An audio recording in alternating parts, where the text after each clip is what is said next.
Bazı sevdim, bazı beni seven bir göğüsteydim, kah el üstündeydim, kah hapisteydim.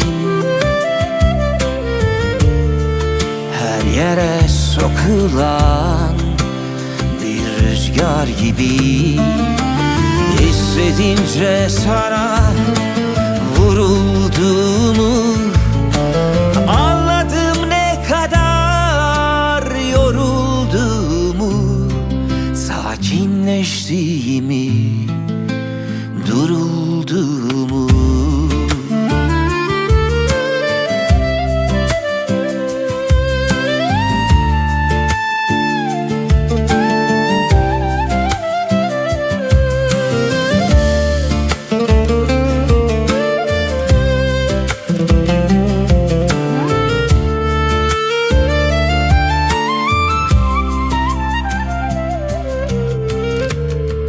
Bende hiç tükenmez bir hayat vardı,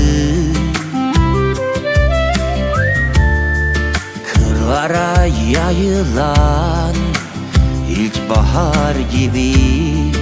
Kalbim her dakika hızla çarpardı,